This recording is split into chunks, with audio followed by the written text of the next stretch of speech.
my peeps.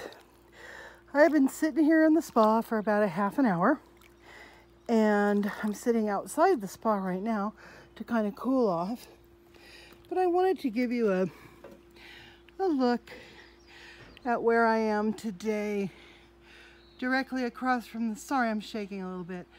Directly across from the spa is the bathhouse. Obviously they have massage therapy, you can see the sign.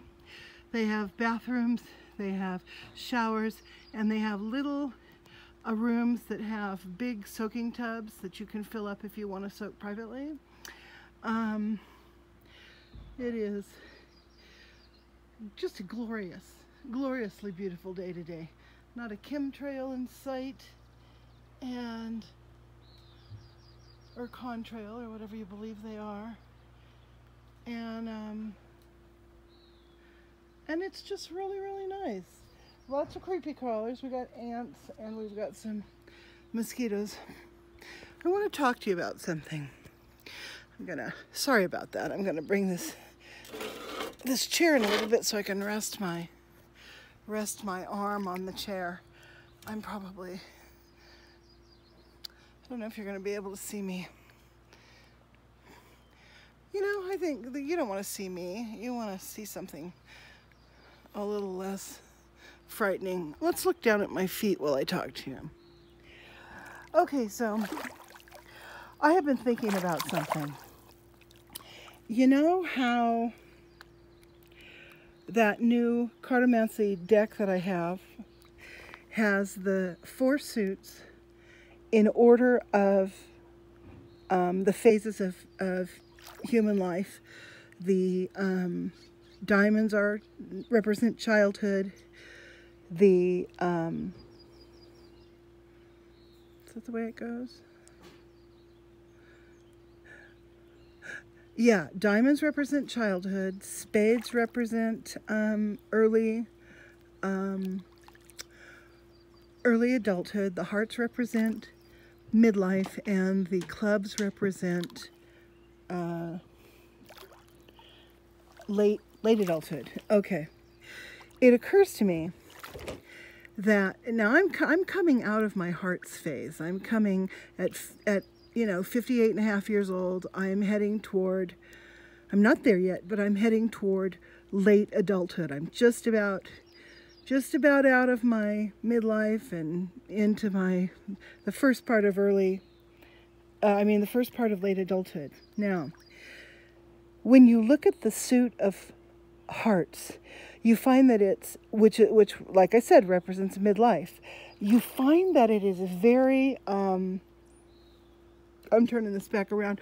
I can't talk to you without talking to you. So anyway, you find that it is, it's a very hopeful suit. I mean, it almost represents a rebirth of purpose. You know, that's the time of life when you have your empty nest.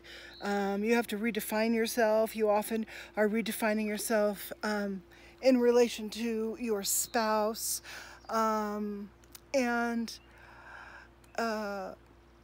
Many people change what they do for a living at that time of life. Many women particularly, especially if your life has been primarily taking care of your kids and family.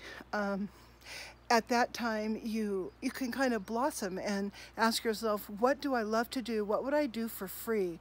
And then you turn that into a business or into a volunteer situation. It is a wonderful time of life, midlife. But something has occurred to me because I got caught in this trap.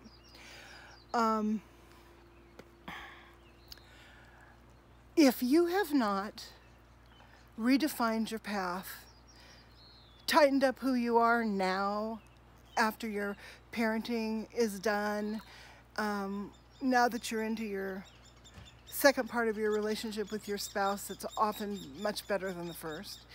Now that you have time to do what you want to do, if you have not figured out who you are now, when you see that ace of clubs coming at you in the middle distance, you freak the fuck out. It is scary because you you still haven't solidified what it is you're going to do with your life and who you are.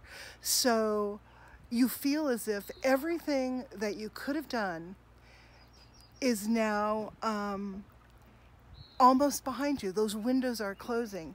You know, you didn't start your quilting business, or you didn't start volunteering at the library to teach kids, or you're not over at the SPCA walking dogs, or you haven't started your decorating business, or, you know, you haven't gone back to school to become a mathematician, or whatever it is you wanted to do.